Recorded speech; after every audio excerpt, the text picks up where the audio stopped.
El contemplativo. Era un niño solitario, de tez pálida y ojos grandes, negros y luminosos como carbunclos. Vivía del otro lado del estero, acompañando a su abuela achacosa, frente al pobre caserío con que remataba el valle en el rincón de cerros de la costa. Como el helechito tierno que aparece entre guijarros y los plumerillos de oro con que el espino se florece, el muchacho era lindo y delicado, y lo parecía más por contraste con el triste pedregal de la comarca. Las manos y los pies marfilados, la cabeza ovalada y la garganta esbelta, que el camisón de percal entreabierto mostraba siempre, hacían pensar en un caballerito robado por una bruja si no fuera que la anciana mostraba en su ajado rostro el modelo primitivo del viril retoño. Panchito tenía ya 18 años cuando mostró un humor melancólico y contemplativo. Vamos, Panchito, le decían el cura y el maestro de escuela, que por esos tiempos eran siempre amigos y compadres para bien del vecindario, sacude esa tristeza y corre por los cerros con tus compañeros. Sonreía tristemente el muchacho, movía la cabeza con cierto aire de empecinamiento oculto y se marchaba callado, los ojos fijos, embelesado.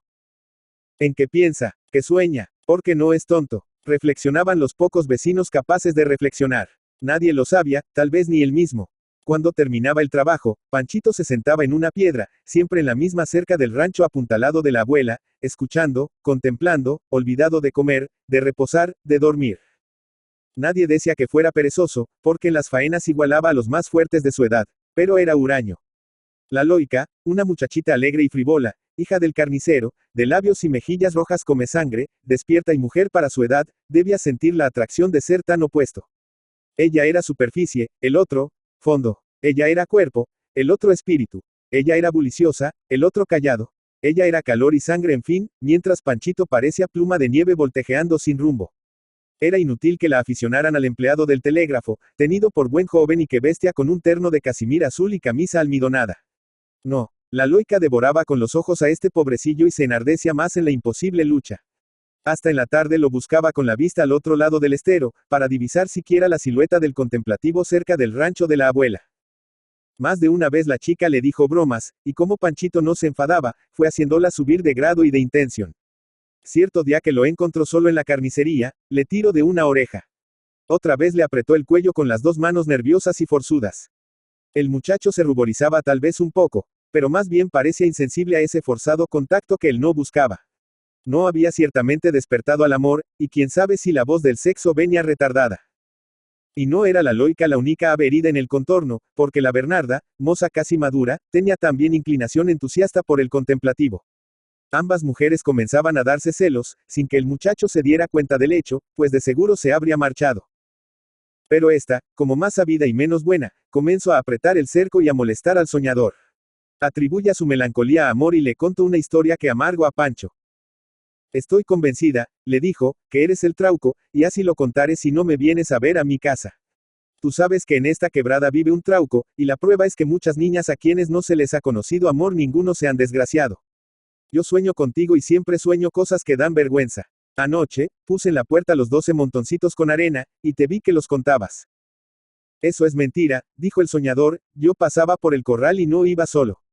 Benito me acompañaba, y enseguida, el trauco es brujo y es jorobado y le hace mal a las mujeres. Y yo no soy malo, ni me meto con nadie y soy buen cristiano.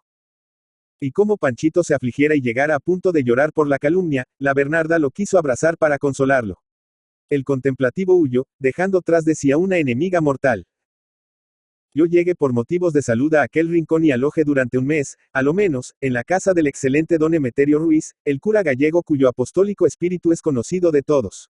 Y luego me topé con el contemplativo. Me pareció bien su silencio y lo tomé de compañero para las excursiones que el médico me recomendaba.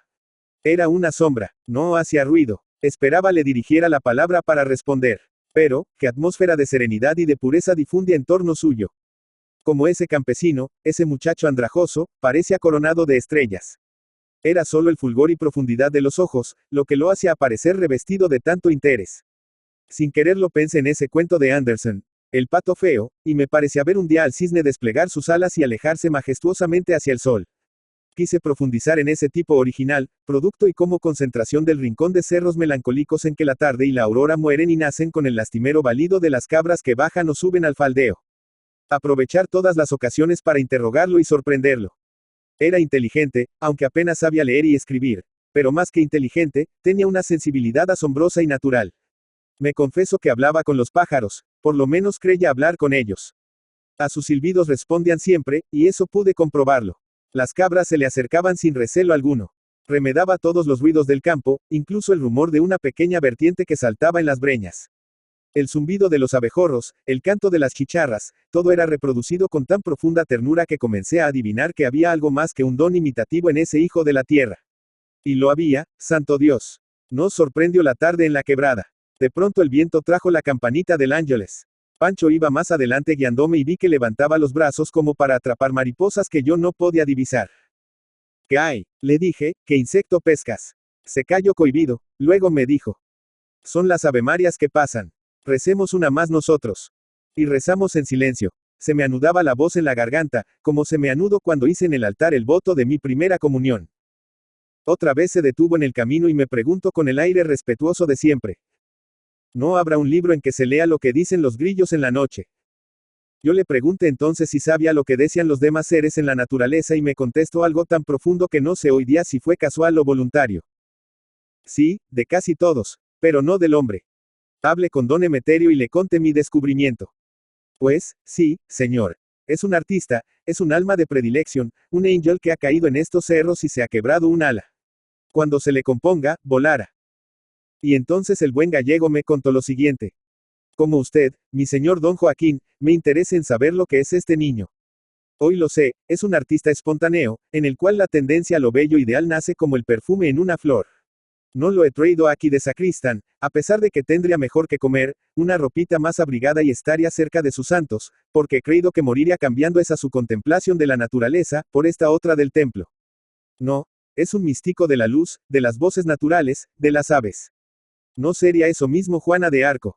Bien, oígame usted, este niño ha sido insensible al amor de la Loica y de Bernarda, no porque no sienta, sino porque es infinitamente superior a ellas.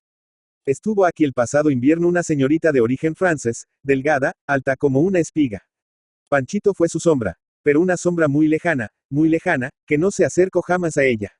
La niña era enferma, había venido aquí con una anemia profunda y murió con el color de una azucena. No sé si esa criatura tendría una gota de sangre en las venas. Yo creo que el muchacho se enamoró perdidamente de la pobre, se parecían mucho. Un día que fui a ver a la Josefa, la abuela de Panchito, encontré a este dibujando en la pared con un carbón, a la niña muerta. Se lo juro, me quedé pasmado. Estaba tendida como un puentecillo sobre el estero, la cabeza apoyada en una piedra y los talones de los pies descalzos en la de la opuesta orilla. ¿Qué has querido representar? Le dije. Conmigo tiene gran confianza, me responde siempre a toda pregunta. Le costó explicarme. Pero me lo hizo entender bien, que así como el estero separaba su casa del pueblo, para salvar en la distancia de sus sueños a la realidad, necesitaba un puente como la realización de ese amor. Asombroso, y casi inverosímil. Así es. Pero allí está en la muralla, un tanto borrado ya, el informe dibujo. Lo iremos a ver mañana. Y fuimos. En efecto, la cabeza regularmente trazada, el perfil era delicado y se veía bien que se trataba de una muerta, porque los párpados estaban caídos a fondo.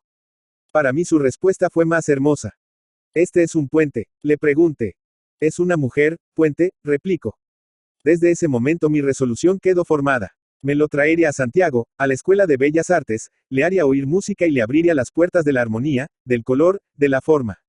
No quería oír de tal viaje, lloro y pretexto la soledad de Josefa. Don Emeterio se la llevaría a la parroquia. Dijo entonces que echaría de menos el lugar. Sería un viaje corto, un ensayo. Así se decidió. El viaje fue muy corto. Una visita al museo el primer día. Panchito, ya convenientemente vestido, sin aire campesino, pero sí de alma en pena, vago de sala en sala, quemando casi con los ojos, que relampagueaban, cada tela y cada estatua. Pero, cuando menos lo pensaba, se quedó estático cerca de un retrato de señora, quiso arrodillarse como delante de una imagen y rompió a llorar a mares. ¡Qué desconsuelo! Nunca, nunca, nunca, repetía entre sollozos. Que no será nunca. Nunca llegaré a hacer eso, a dejar así la figura que he visto. Fue inútil consolarlo, inútil contarle la vida de Giotto, ese otro niño contemplativo, inútil hablarle de los genios que lucharon para levantarse desde la altura del gusano hasta el nivel de las estrellas. El contemplativo llegó a casa mudo, sombrío, no quiso comer, no sonrió. Lo llevamos después a un concierto sinfónico y se estuvo en la galería, la cabeza metida entre las dos manos, aplastado, ensordecido. Al día siguiente quiso partir y lo hice acompañar hasta su pueblo. Me había olvidado del soñador. La vida de la ciudad embriaga, enerva, aun a los que la encuentran demasiado apacible y prosaica. La ciudad invita a la ingratitud.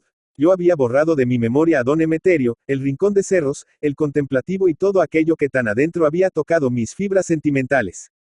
Pero di por enflaquecer, la neurastenia comenzó a acecharme, y un día mi buen amigo el doctor me recordó el pasado. ¿Por qué no vuelve usted a la? Yo creo que le siento a usted muy bien ese clima tibio y seco. Anímese y suba cerros y volverá más fuerte.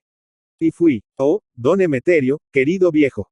Estaba allí a caballo, en la estación, esperándome. Junto con llegar al estero y aspirar el perfume de la ñipa, de la ruda y del paíco, revivió en mí el recuerdo de Panchito. ¿Y qué es del poeta? Allí está, me dijo el cura, como siempre. Trabaja, vagabundea y sueña. Es un santo, es un místico, tiene el secreto de la naturaleza. Antes de conversar con él me tocó espiarlo, seguirlo y escrutar de nuevo su alma. Parece que de vuelta de la ciudad había entristecido mucho, andaba inclinado y como alicaído. Lo divise una noche que se acercaba al estero para cruzarlo, y fui tras él, por el sendero de cabras que seguía. A cada instante se detenía a mirar la luna llena, que iba a asomar en los cerros y coronaba sus crestas con aureola plateada. Otras veces, ponía atento oído para escuchar los grillos. Siempre querría saber lo que cantaban. Caminaba lentamente, embelesado con todo, como viendo, escuchando y aspirando al mismo tiempo todo lo que lucha, sonaba y respiraba en ese suelo del cual era retoño virginal e intangible. Y hubo un minuto en que yo lo entendí y me lo expliqué. Primer vínculo de la naturaleza con el hombre, su intérprete, no era Panchito el germen del genio.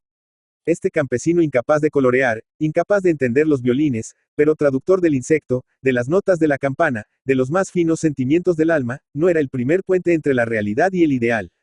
El padre de Beethoven, no se detendría a escudriñar lo que decían las abejas en sus zumbidos.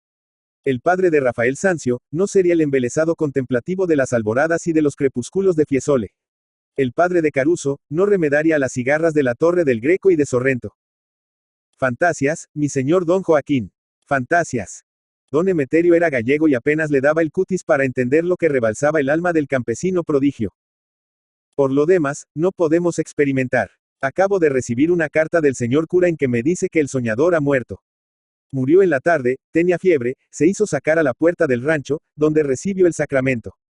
Cuando sonaron los toques del ángeles se descubrió y miraba pasar en el cielo bandadas de avemarias. Yo me voy con ellas, dijo. Y murió sonriendo. Y entonces pasó el puente que había soñado, el puente que realizaba sus anhelos. Joaquín Díaz Garces. Joaquín Díaz Garces, Santiago de Chile, 15 de septiembre de 1877, Santiago, 1921, fue un escritor y periodista chileno. Escribió múltiples columnas y artículos de prensa, con un estilo costumbrista, mordaz, de lenguaje popular firmados con el seudónimo de Angel Pino. Fundó en 1913 la revista Pacífico Magazine y participó en la fundación de los diarios El Mercurio de Santiago en 1900 y Las Últimas Noticias. Director de la Escuela de Bellas Artes en 1916, y elegido miembro de número de la Academia Chilena de la Lengua en 1917. Nació en Santiago el 15 de septiembre de 1877, y estudió Humanidades en el Jesuita Colegio San Ignacio donde conoció a Agustín Edwards McClure, futuro director del diario El Mercurio. Ingresar a la Universidad Católica de Chile a estudiar Derecho. En 1895 entra a trabajar en el diario El Chileno, continuando en El Porvenir.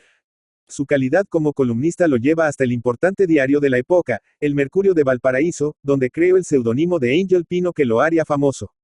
En 1900 colaboró con su amigo Agustín Edwards en la fundación de El Mercurio de Santiago, donde llegaría a ser director.